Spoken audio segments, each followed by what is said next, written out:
right, let's get back to Jackson here. We started this a couple of days ago, and I want to give you a little peek behind the scenes once again, that in our post-show meetings, when we're all brainstorming things that are going on in our lives, right? I'll come to the table with a personal story, Kristen, and then we go around the room, and when it was Jackson's turn in our post-show meeting, he hits us with this, and we record all of our post-show meetings.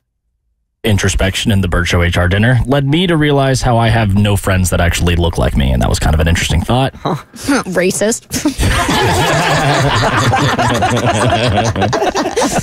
You were the one that asked me if I knew karate at the HR meeting.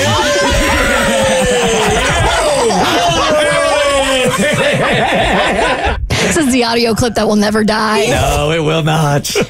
All right, but you did have that epiphany in our HR meeting. Yeah, so at this meeting that we had recently, there was an assignment where we had to write down our 8 closest, most trustworthy friends that weren't family, right?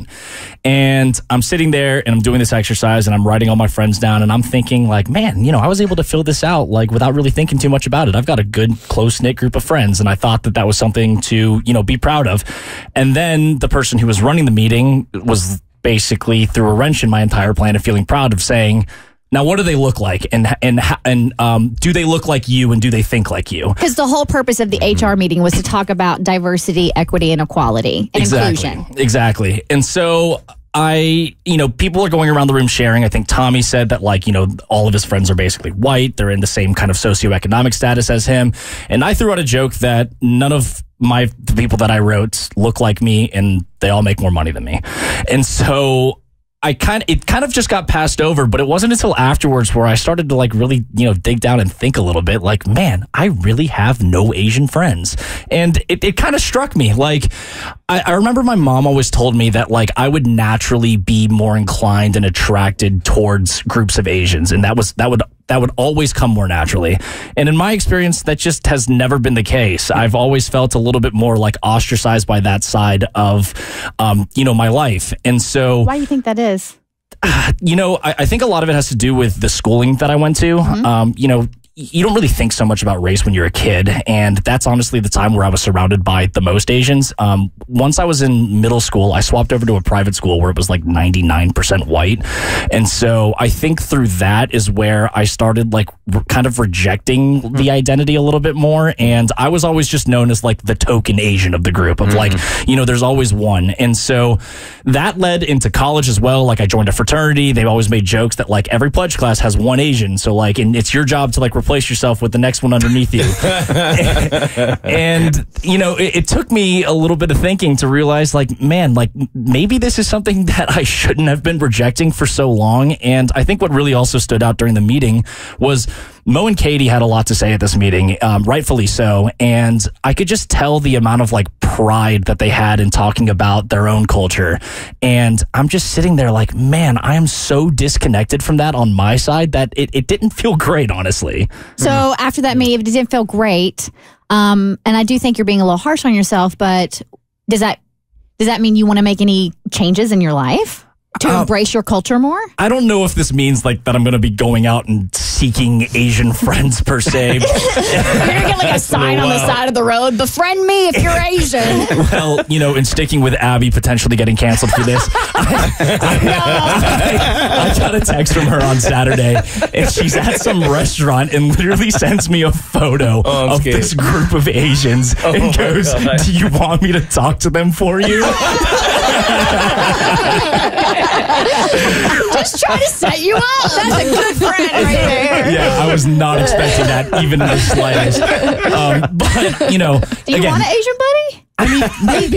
Yeah. Maybe maybe we should try this. Is it any Asian or is it Korean we're looking for? Because you're Korean. Korean would be preferred. The thing that makes this tough, though, is that I have really never in my life found a Korean that's like me.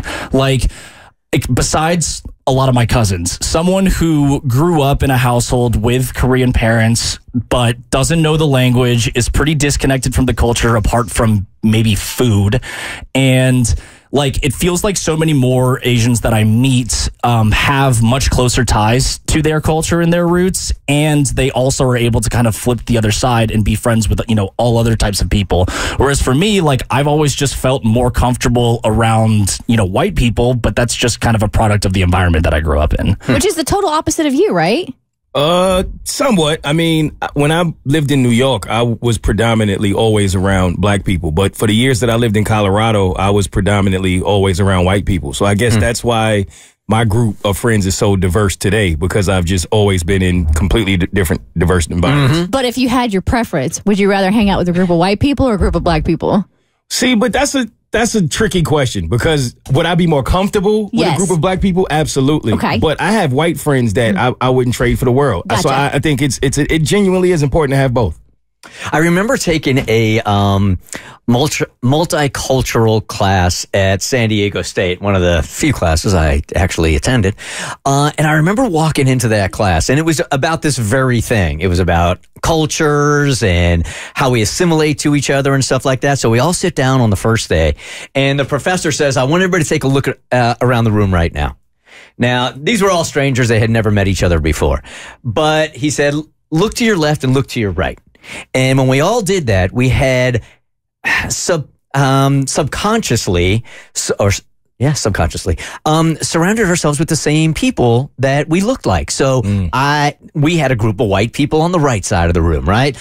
Black people were all hanging out. Asians were all hanging out. Latinos were all hanging out in their own groups, and they had never even met each other before. It just happened. This happened at our HR meeting. Yeah. It sure did. Every minority sat at the same table. Oh, yeah. I didn't even notice that. Yeah. So maybe we need to establish, like much like your Big Brother program, maybe we need to do that with Jackson here. Get you an Asian buddy, man. Right.